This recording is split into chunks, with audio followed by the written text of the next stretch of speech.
Hi there, welcome to Eduretics, where we make your high school life simple. I'm Aniket and this is quiz 3 of advanced math as part of our digital SAT Math further practice series intended for the students who have already completed their SAT Suite question bank and mock tests.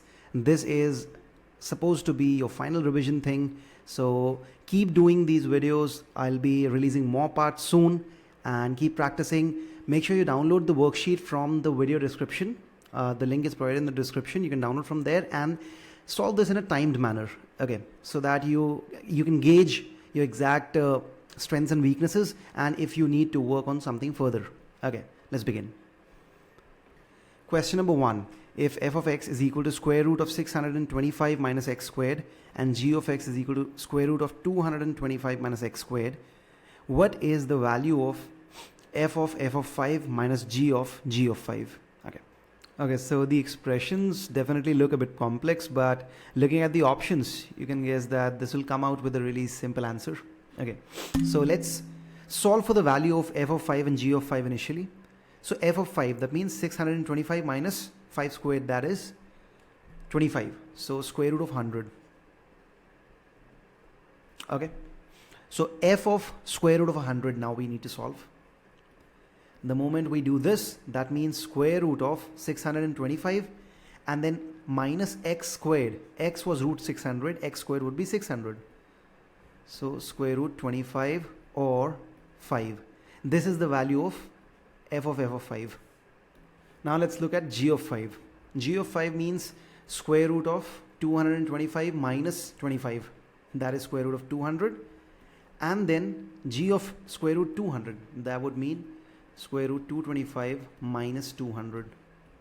That is going to be square root of 25, which is again a 5. So f of 5 minus g of 5, that is equal to 0, since both are equal. Both of them are equal.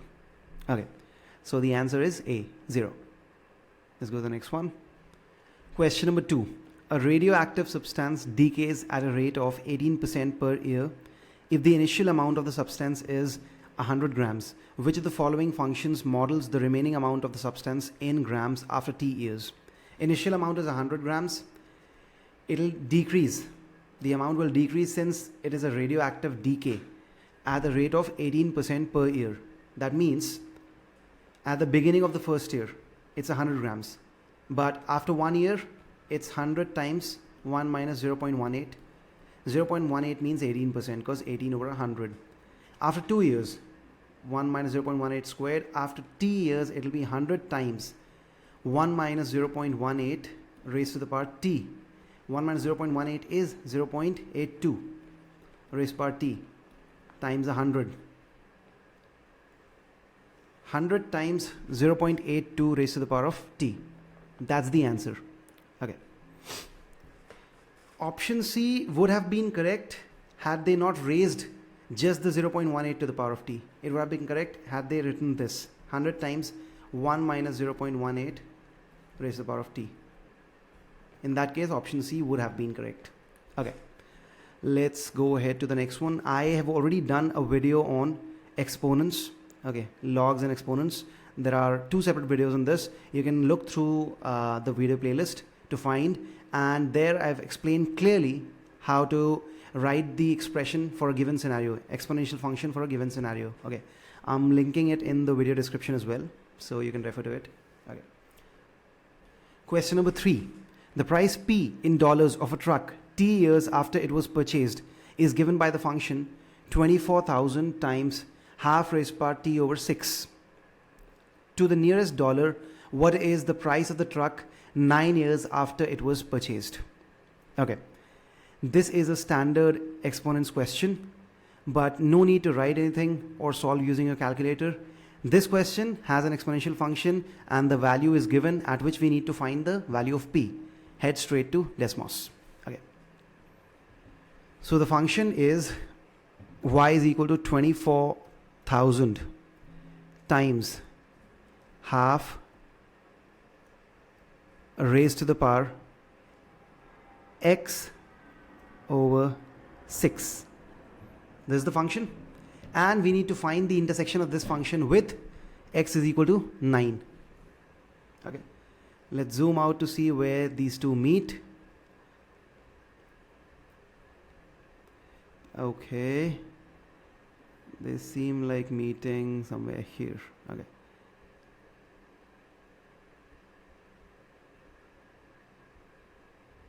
just click on one of the graphs so that you're able to identify the point of intersection. Okay.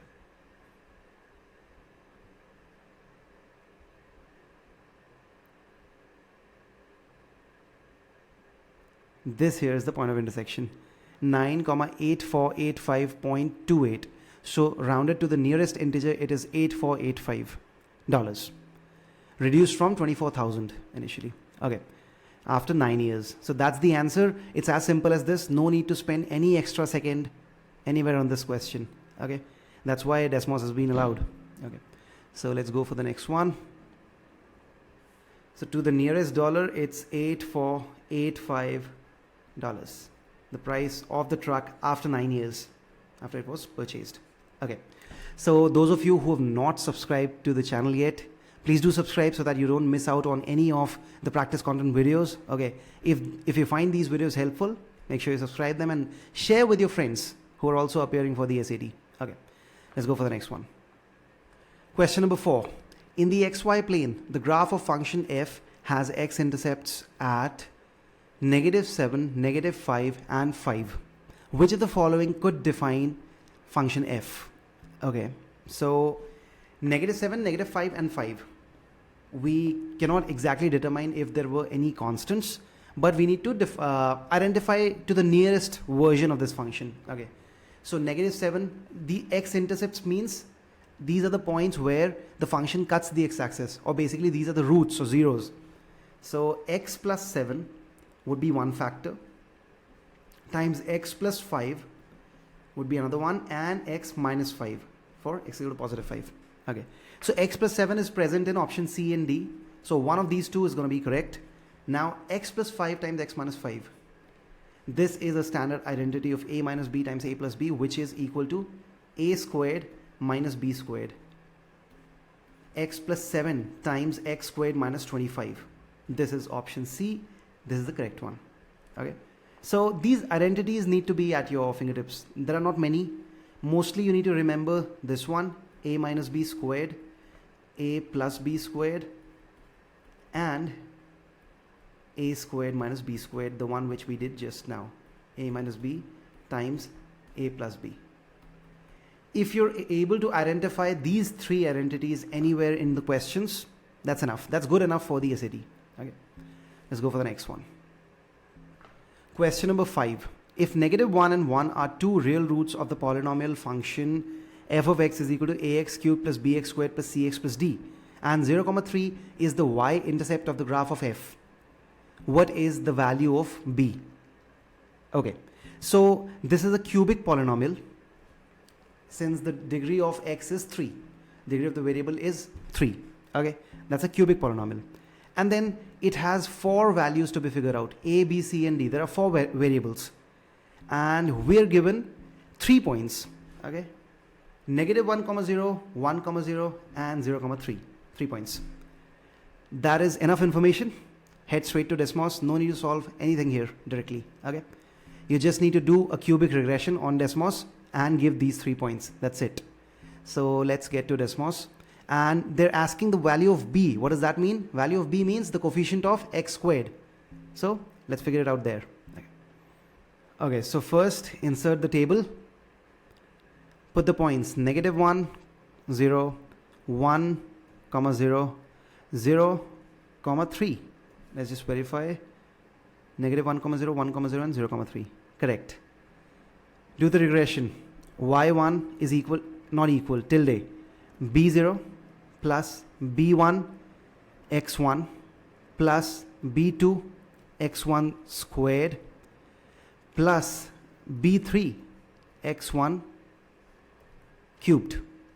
Okay, so as you can see the graph, so we needed to find the value of b, which is the coefficient of x squared. Coefficient of x squared here is b2, as you can see. And b2's value is -3. That's your answer. Straight up. No calculation needed, nothing needed. -3 is the answer. Let's go back to the question. So -3 is the answer, option A. Okay, in case you're facing any difficulty in using the regression on DESMOS, or if you want to understand it in more detail, so I've done up two detailed videos on DESMOS.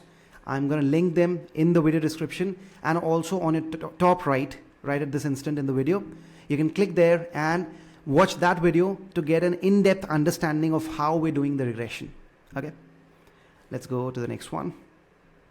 Question number 6. If x minus 2 is a factor of polynomial p of x is equal to a times x cubed minus 2x plus b times x squared minus 5, which of the following must be true?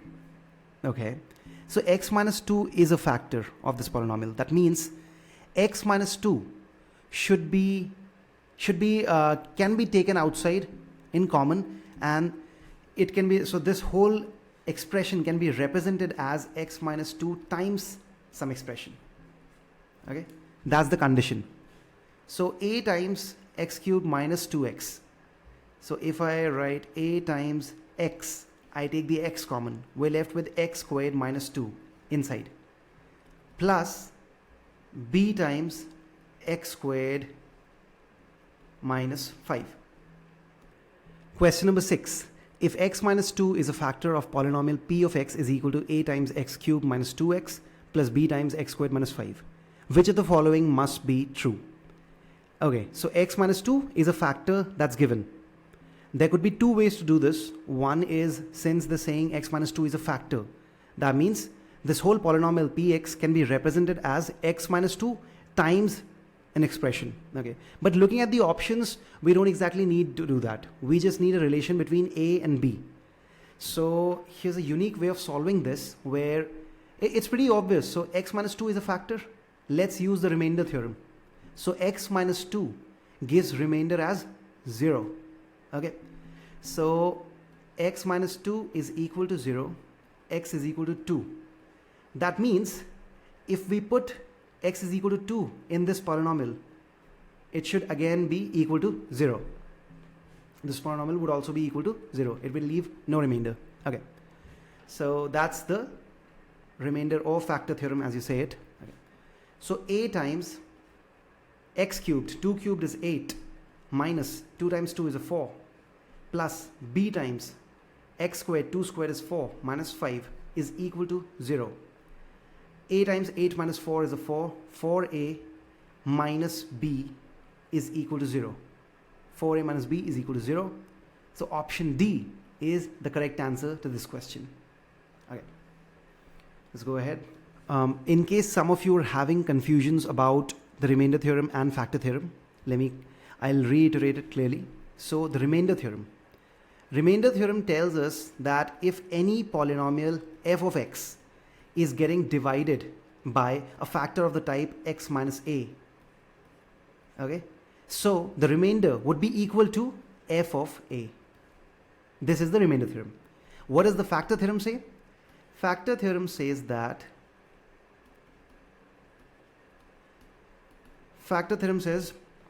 if x minus a is a factor of f of x, then f of a would be equal to 0, or x is equal to a is a root of fx, and vice versa. If f of a is 0 or a is a root of fx, that means x minus a would be a factor of fx. Okay, let's go ahead. Question number 7. Which of the following is equal to root 8 or square root 8 plus square root 18 minus square root 32? Okay, so we need to find out which of the four options represents this expression. This is a third question. Okay, root 8, that means 2 raised power 3, or 2 squared times 2. 2 squared can come out as 2 and square root 2 will remain inside, plus root 18, this means 2 times 9. This is 2 times 9, or square root 2 times 3 squared. 3 squared can come out as a 3 and square root 2 can stay inside. Minus square root 32. This means 2 raised to the power of 4 times 2. 2 raised to the power of 4 can come out as 2 squared. Root 2. 2 squared is 4. So minus 4 root 2. So 2 root 2 plus 3 root 2, 5 root 2 minus 4 root 2 is just a root 2, square root 2. Option A. That is the correct answer. Okay, let's go for the next one. Question number 8. Which of the following is equal to 1 upon 3 minus 2 root 2? In the denominator, there's 3 minus 2 root 2. But if you look at the options, there's no denominator. These are only in the numerator. So this is a concept called rationalization. Rationalization of index and surd expressions. Rationalization. What do we do in this? 1 upon 3 minus 2 root 2. What do? We multiply and divide with 3 plus 2 root 2 on the top and bottom. Why do we do this? Remember the identity? Are you able to recall any identity looking at these two brackets in the denominator? 3 minus 2 root 2 times 3 plus 2 root 2. A minus b times a plus b.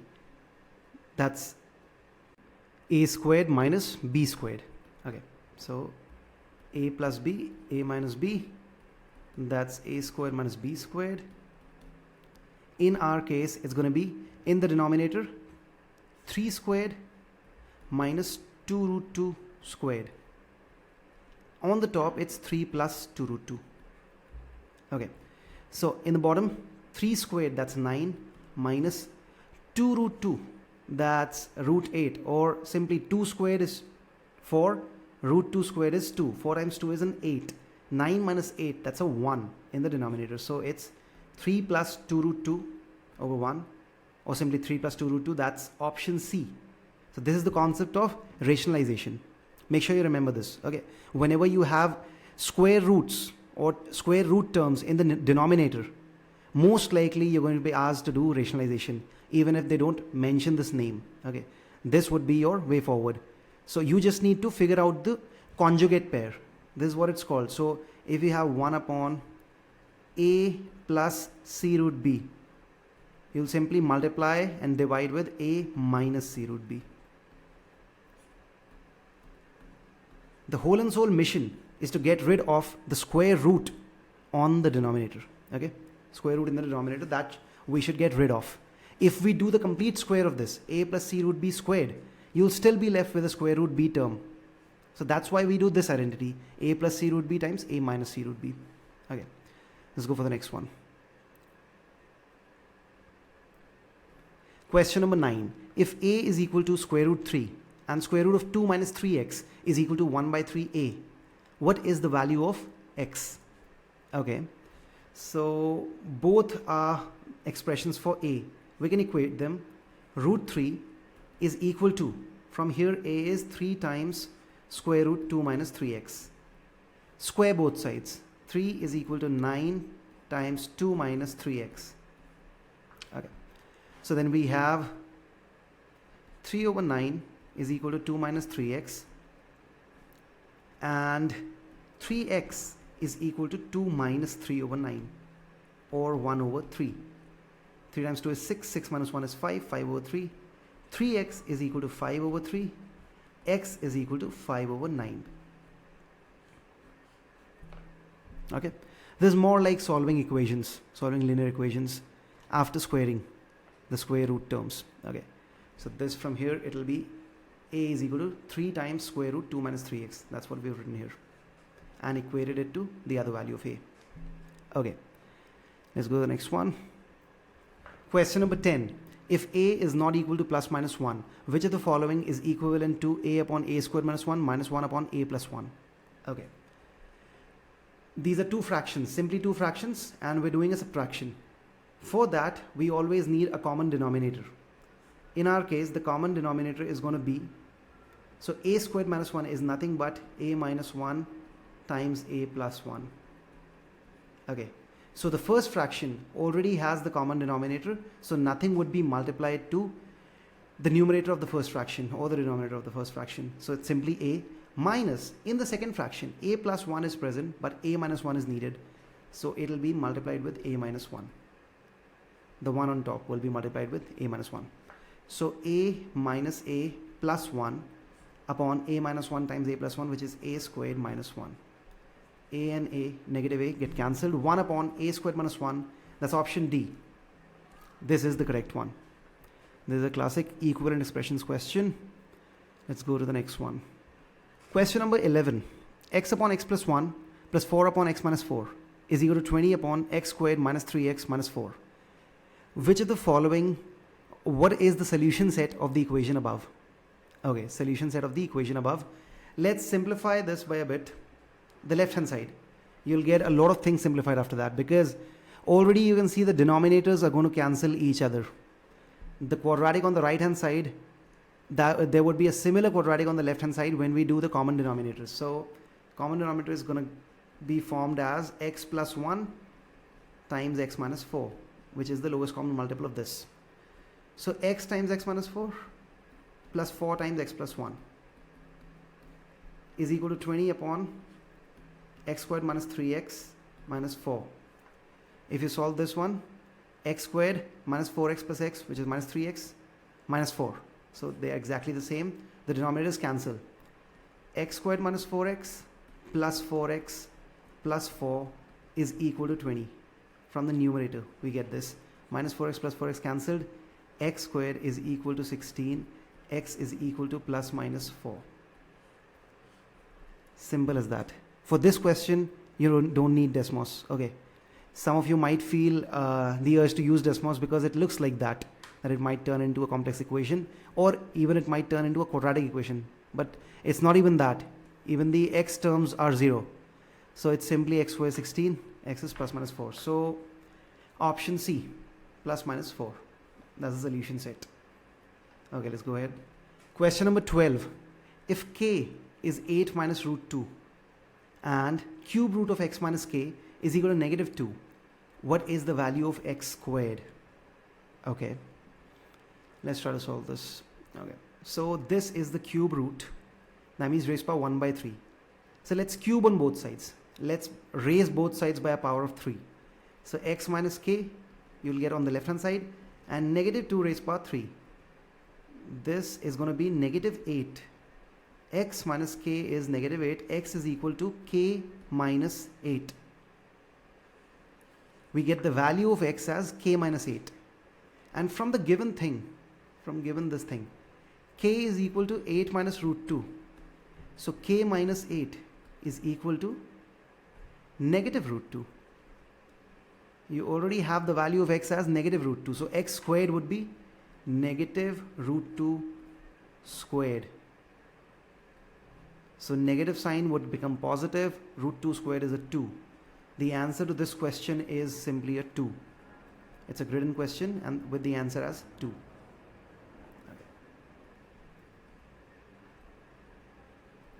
Let's move on to the next question. Question number 13.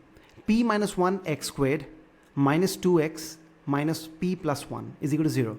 In the quadratic equation above, p is a constant. What are the solutions for x? Okay, so it's a simple quadratic equation with not so simple coefficients of x squared and the constant term. Okay, so we need to find the solutions for x. Looking at the options, it's pretty evident that we can use the quadratic formula. That'll be better. So the quadratic formula, what does that say? It says x is equal to minus b, where b is the coefficient of x, plus minus square root of b squared minus 4ac, where a is the coefficient of x squared and c is the constant term, b is the coefficient of x, upon 2a.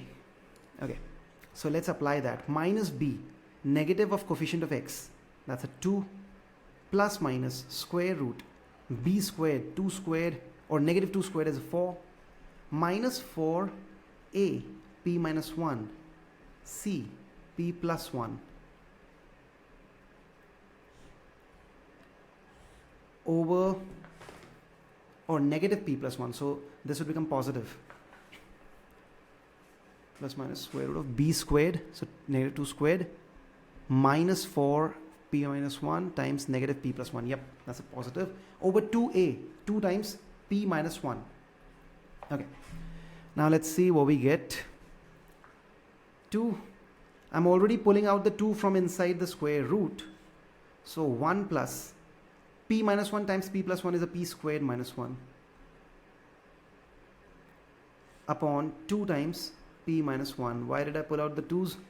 In order to cancel them. So all 2's get cancelled. 1 plus minus, this 1 and negative 1 get cancelled. Plus minus p squared root is p. 1 plus minus p over p minus 1. Okay, so what do we get from here? First root, p plus 1 over p minus 1. Second root, 1 minus p over p minus 1, or simply a negative 1. So p plus 1 over p minus 1 and a negative 1. Option C. Option C is the correct one. Okay.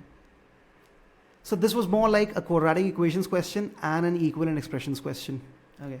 So this is where we come to an end of the quiz 3 of advanced math. So I hope you learned something new in this, and this was good for your practice. Keep practicing.